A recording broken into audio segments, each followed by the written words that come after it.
Жақсы. Организаторды берсеңізші онда. Болды, мен бастым. Запись кетіп жатыр. Филология факультетінің деканы Нариман Жұмашевич, біздің ашылуын өзіңіз ашып берсеңіз. Рахмет. Енді бүгін жалпы біздің университетімізде қасиетті қара шаңырақта, соның ішінде біздің факультетте ұлт ұстазы бүкіл бар қазақтың баласына кел балалар оқылып жар салған Ыбырай Алтынсарин 180 жылдық тойланып жатыр. Дүйсенбіден бері барлық өткізіліп жатқан іс-шаралардың өлшеусіз бүкіл университетіміз Ыбырай Алтынсарин рухымен демалып тұр десек қателеспейміз. Соның ішінде ағылшын тілі кафедрасының ұжымында бүгін екінші рет жақсы бір іс-шара ұйымдастырылып жатыр екен. Өткенде жақсы шәкірттеріміздің білім сайысын көрсететін бір жақсы конкурс болды. Жеңгеніне де жеңілгеніне де бәйге ұйымдастырып жатсыңдар. Оған да қуанып жатырмыз. Қарық салма алғыс алды дейді ғой, алғыс беріп балалардың рухын көтеретін іс-әрекеттер болып жатыр. Бүгінгі іс-шара менің білуім бойынша жұмыс берушілерменен арадағы бір жақсы іс-шара болғалы отыр. Бұл да керек. Себебі қазіргі уақыттағы ең үлкен мәселе біздің бітірген шәкірттеріміздің жұмысқа орналасуы. Сондықтан осындай қаламыздағы іргелі оқу орындарымен, мектеп лицейлермен, мектеп гимназиялармен шығармашылық байланыс жасап, біздің шәкірттеріміздің мемлекеттік тағы басқа практикалардың өтуіне және университет қабырғасын бітіргеннен кейін жұмысқа орналасуына игі ықпал тигізіп жатса, ол нұр үстіне нұр. Сондықтан менің ойымша бүгін бір жақсы кездесу болады. Біздің шәкірттеріміз көкейлерінде жүрген сұрақтары болса, ортаға салып, осындай жақсы болады ғой деп ойлаймын. Жалпы мен Ыбырай Алтынсариннің рухына мың тағзым, өмірбаянына қарап отырсаң, небәрі 49 жыл ғана өмір сүрді, бірақ өкінішке орай осы аурумен арпалысып өтті. Орынбордағы шекарашылар дайындайтын училищені бітірген екен Ыбырай атамыз. Осы оқу орнын бітіріп, ол мүмкін подполковник болып, әскери қызметпен кетсе, қандай жағдайға жететінін мен айтып таппасып айта алмаймын. Бірақ бұл бодандықта қалған туған елінің көзін ашу үшін, рухын ояту үшін мектепке барды, мектеп ашты. Осындай жанкештілік еңбегі біздің барлық қазақ халқына үлгі өнеге. Қазақ қыздарының тұңғыш мектебін ашқан Ыбырай Алтынсарин. Сондықтан біздің болашақ педагогтар, біздің шәкірттеріміз Ыбырай Алтынсарин рухына тағзым етіп өсіп үйренуіміз керек. Осы кісінің өлеңдерінің шығармашылығын, мысалдарын, тағы басқаларының барлығын көкейде жаттап, ертең елдің сана сезіміне рухына сендіруіміз керек. Біздің адамды өсірдік, иектегі сақалды дейді Ыбырай Алтынсарин. Бізде өкінішке орай күні кешегі кеңестік қоғамда осы Ыбырай Алтынсариннің досы Минскийдің, Макаренконың, тағы басқалардың шығармашылығы мен солардың педагогикасына жаттап, соған тәнті болып өстік. Құдайға шүкір, тәуелсіз қазақ елінің тарихында Ыбырай Алтынсарин сынды ұлы педагогтың, Спандияр Көбеевтің, тағы басқа тұлғалардың алар орны ерекше. Сондықтан бүгін біздің мақсат Ыбырай Алтынсариннің рухымен рухтанып, тәуелсіз қазақ елінің болашағын баянды ететін біздің ұстаздарымызға, шәкірттерімізге жөн жоба көрсету. Мен конференция жұмысына сәт сапар тілеймін. Алға Арайхан жалғастыра беріңдер. Рахмет. Ана желіге неге салудың бәрін Арайхан жақсылап ойластырыңдар. Одан кейін кім майра қатысып отырмын, соны да біліңдерші, майра да қатыссын. Ертең дүйсенбі күні ректоратта оқу әдістемелік кеңестердің барлығында осы туралы біз есеп білеміз. Сондықтан бүгін жаңағы әлеуметтік желіге жүктеу жағында ойластырыңдар. Руслан жастарсыңдар ғой сіздер. Осы жан-жаққа таратып, бағана кім Ләззат Жорабековадан келді ғой, біздің университет алғашқы 10-ға да кірмей қалды деген. Өткенде осы біздің факультет жақсы жаман емес, бірақ дегенмен университетіміз үшін бәрімізге жауаптымыз ғой. Сондықтан мынау Ыбырай Алтынсарин рухына арналған әдемі кездесуіміз, кешіміз әлеуметтік желілерде жарияланып, барлық құлаққа жетіп жатса, нұр үстіне нұр. Жақсы, осыны ескеріп отырыңдар. Жақсы, рахмет ағай. Сөз кезегін Руслан ағайға береміз. Руслан Жұмашевич, өзіңіз ағылшын тілінде қазіргі мұғалімдердің әдістемесімен жаңа талаптарға сай атап өтіп көрсетіп берсеңіз.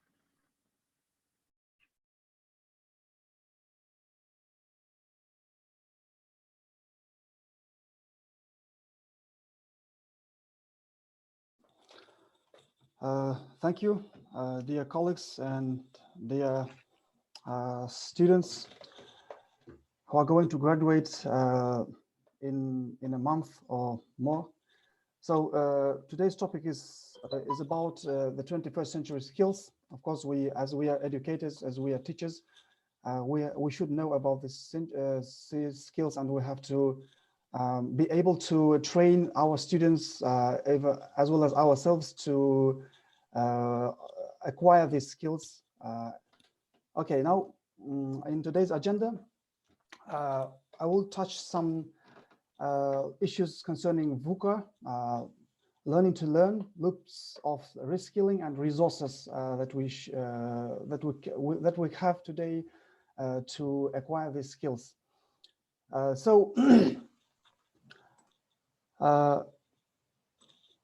VUCA, what is VUCA? It's volatility, uncertainty, complexity, and ambiguity. The scholars call the 21st century as a VUCA period, a VUCA time. It's a time of uncertainty, it's time of instability, it's time of the rapid changes. So this is really a big challenge for everyone, not just for educators. It's a big challenge for economic sector, it's a big challenge for policymakers, it's a big challenge for every sector of human life. So therefore, we need skills that will enable us to adapt to this period, to this time. And I think, in my opinion, and not just my opinion, it's opinion of most scholars, many scholars, that learning to learn is one of the essential skills that we should have in this VUCA time. So before, what is actually VUCA? We have witnessed several industrial revolutions throughout our history. The first revolution, as you know, it was in during this time, yeah, in 1760 and 1840, and the big, inventions in this time was steam engines, railway construction, and mechanization of production. And the second was during the beginning of the 19th century, at the end of 19th century and the beginning of the 20th century. It's the appearance of electricity, electrification of industrial places, industrialization, and conveyor production. The third industrial revolution starts in 1960 years. So it's semiconductors, cables, that ECMs, electronic calculation machines, computers, the appearance of internet, digitization and automation, as well as the first appearance of robots in industry. So we are talking about the fourth industrial revolution. The fourth industrial revolution, it's scientists not sure when did this revolution start, and we are not aware about the scope and the challenges of this fourth industrial revolution. But we have new inventions, innovations in this industrial revolution, like 3D printers, robotics, new materials, Internet of Things, blockchains, artificial intelligence, biological engineering, and we have the complex changes in all sectors of human life globally. So this is very challenging, as it creates a rapid change in all human life. So as Klaus Martin Schwab is a German engineer and economist, as the best known for his as he's sorry, let me clear this one. Okay, he's a founder and executive chair of the World Economic Forum. He says that what are the origins of a revolution that will fundamentally change our lives, our work, our communication in scale, scope, and complexity? This phenomenon, which I consider the fourth industrial revolution, has no analogous in all previous previous industrial revolutions, previous experience of human being. So what we have here, what we are facing during this fourth industrial revolution. As you know, bachelor's degree graduate from universities in 4 years. And imagine that in 5 years, more than 30% of skills that are important for the labor market will change. And 50% of the content of bachelor's degree will become obsolete, will become outdated, will become old due to digital transformation, the rapid change in labor market in all sector of human life. Last several decades, or last 2 decades, 50% of graduates were not employed with their specialties. They were employed outside of their fields. In most industries, the most demanded specialties did not exist in 10 or 5 years ago. Even some of popular specialties today didn't exist even in 3 years ago. So it's a very big challenge for any sector, especially for education, as well as educators and the teachers as a main variable in this system. So scholars and scientists, focus that by 2030, 57 professions will disappear, like accountant, estimators, legal consultants, notary, realtors, journalists, and translators as well. But we have such specialties in universities. We have such specialties in a lot of universities, as well as translators in our own universities. So also scientists focus that more than 180 new professions will appear. These names, they are just guesses. These names, they are just guesses. We don't know exactly what we call, how we call these professions, how we call these specialties, but it's just guesses. Molecular nutritionist, genetic consultant, personal safety designer, business continuity, all of these are just guesses. So, but in estimation, 180 new professions will appear in the labor market. 65% of first-year schoolers, I mean, the students who entered the first year this year will face the choices of professions that 65% didn't exist in 2021. It's a big challenge. And robots could replace 800 million jobs by 2030.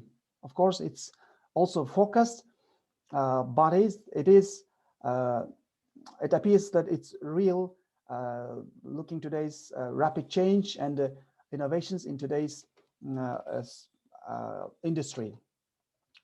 So let's look at the skills that was popular in labor market, or that was demanded by labor market. Over the past 50 years, there has been an increase in demand for non-routine creative tasks in various professions. Monotonous and routine tasks are getting obsolete, more obsolete.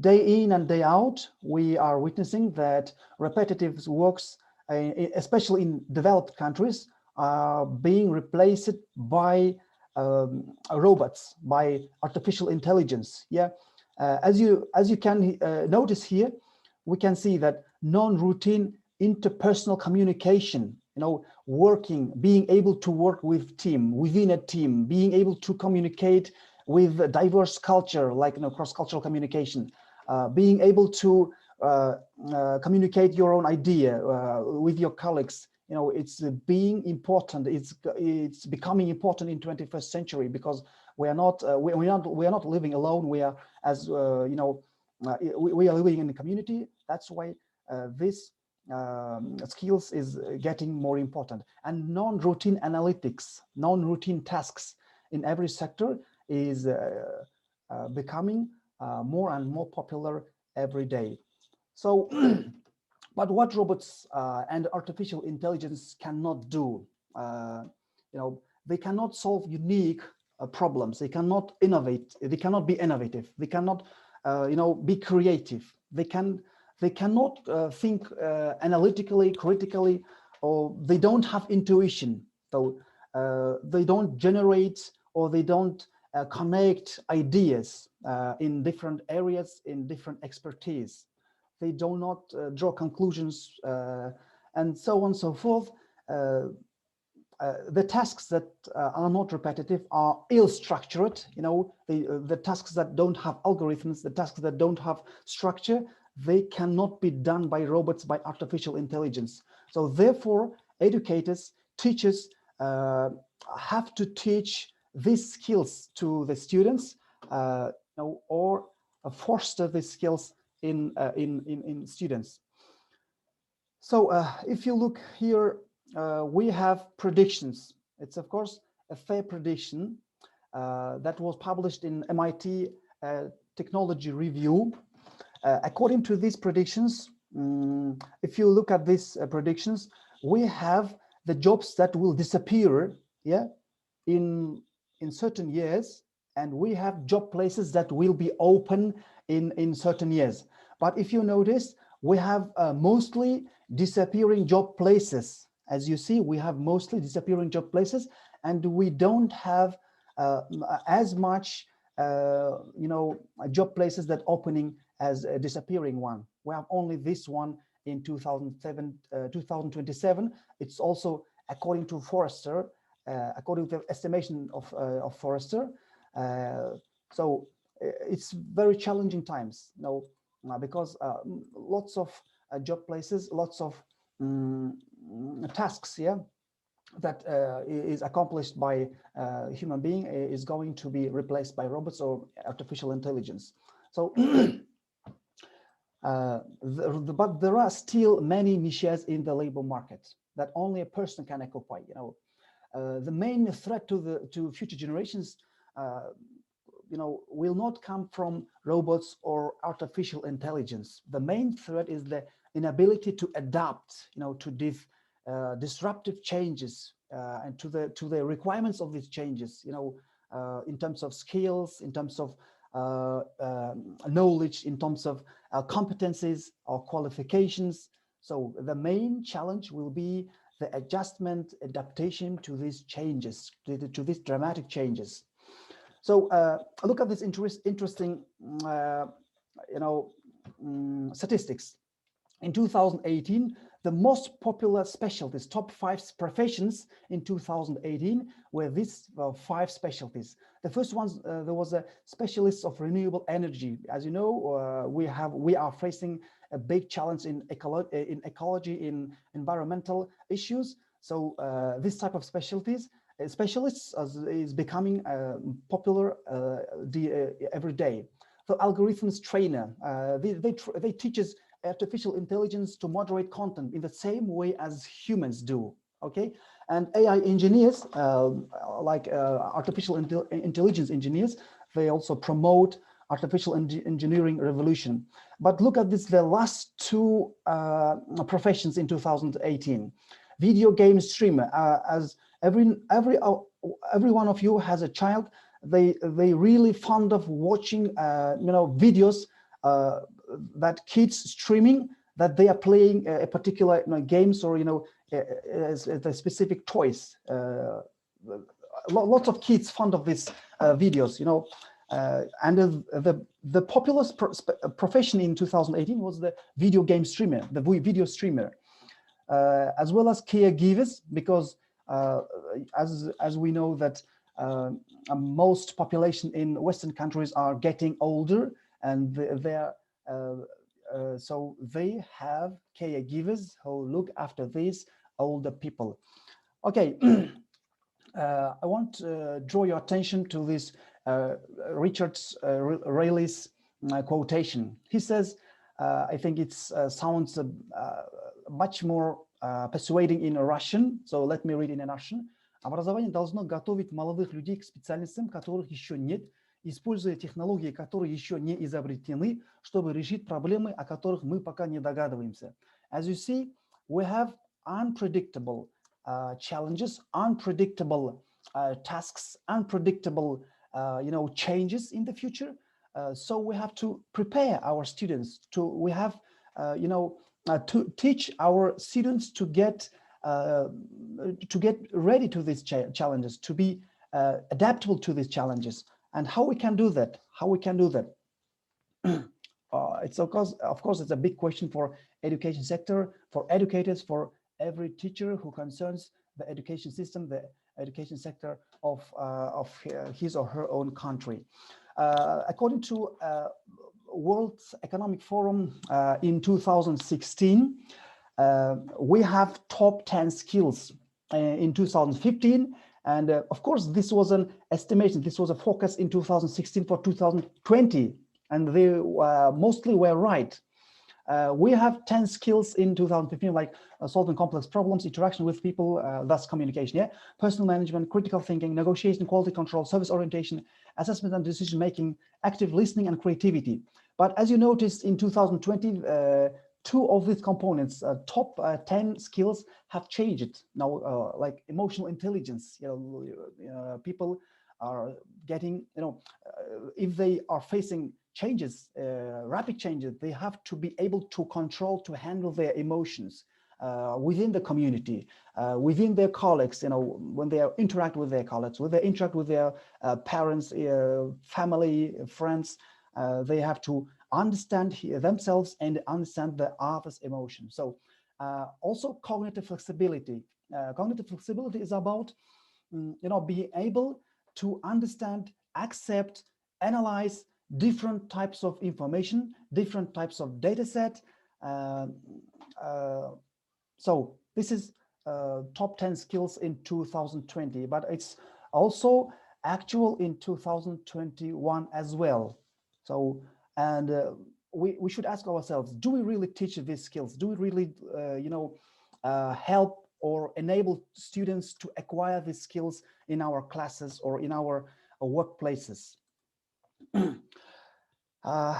So one of the most important skills in 21st century is learning to learn, or is being able to learn something new. It's a skill. Actually, it's a skill. You should ask yourself, do you know how you can learn best? How you can learn best? Could you learn best by reading, or by listening, by practicing, or by discussing different topics in a team, or by by doing tests, by watching some movies, maybe by taking some online courses? You should ask yourself how best you can learn something new. Can you control your learning process? Can you reflect on your own learning process? Can you evaluate your own learning process? Can you give some points or evaluate in terms of the quality of your learning? Yeah, how much or how well are you learning with a particular strategy, with a particular methods or approaches? So it's also about learning to learn. According to Alvin Toffler, as you know, is a prominent 20th century futurologist, he says that the illiterate of the future are not those who cannot read or write, but those who cannot learn, unlearn, and relearn. So it's about, again, learning to learn. These skills is very essential in the 21st century, because the innovation creates changes. Especially rapid innovations creates big changes, dramatic changes. So in order to adapt to these changes, we have to be, to be constantly a learner or learn something. Yeah, If you can't do these things, it's worth celebrating. And if you are a learner, of course, you are on half a way to your dream or to your goals. So therefore, we have to invest in our learning. We have, first of all, invest time in our learning. We have invest effort. We have invest energy as well as money. Ruslan Jumalovich, excuse me, I interrupt you because we don't have much time left. That's why, please, conclusion. Oh, so, okay. 30% of graduates according to statistics, more than 30% of graduates getting their degrees fully or partially online. Let me show you some resources to be a lifelong learner. So first of all, MOOCs, massive online open courses like Coursera, edX.org, Udemy, Udacity, Stepik, OpenEdu, and OpenU. It's a Kazakhstani platform of Kazakhstan university courses. So other resources. So it's getting more and more popular. TED Talks, to listening or to getting a certain innovative ideas you can get from TED Talks. Yeah, podcasts. It's some education enterprises in the Western countries use podcasts as an educational tool, as a resource for education. Tutorials on YouTube. If you want to learn a particular skill, you may watch some particular tutorials in order to acquire or to learn something, to be able to do something. Scholarly resources. We have Google Scholar. Yeah. You can search for different scholarly articles, scholarly books, Skyhub and Crossref, as well as LibGen, Library Genesis. Also, you can find different resources for your scientific research or scientific endeavor. Also, you can, you can follow different channels or different groups as well as communities in these social media, which always share a lot of useful resources. Also, we have online degrees. Yeah, you can acquire online degrees. Especially, I would recommend you this University of People, which is the university with a tuition fee, with a free tuition free. It means that it's free of charge, but only you have to pay for examination expenditures. So also, as Arizona State University, Coursera, edX have fully online programs that can give you and that can give you degrees. Yeah, you can acquire some certain degrees. So let me show you. So like we have Coursera, as you see, and we have different fields and different courses related to these fields. And also we have, you can study for a degree, certain degree in different fields, in different areas. Coursera is a analogous of edX, sorry, is an analogous of Coursera. Is a great resource for not just for educators, for every person who wants constantly develop or personal growth. If you are not able to study in English, you may choose OpenEdu. It's a Russian platform of Russian universities. Udemy, as I mentioned in my presentation. Also, Stepik.org. There are different courses in several languages, including Russian. OpenU, it's a Kazakhstani platform where you can find different courses concerning your field or your area. If you want to refresh your school program, Khan Academy.org is a very welcoming platform. Is a very, it's free of charge. University of People.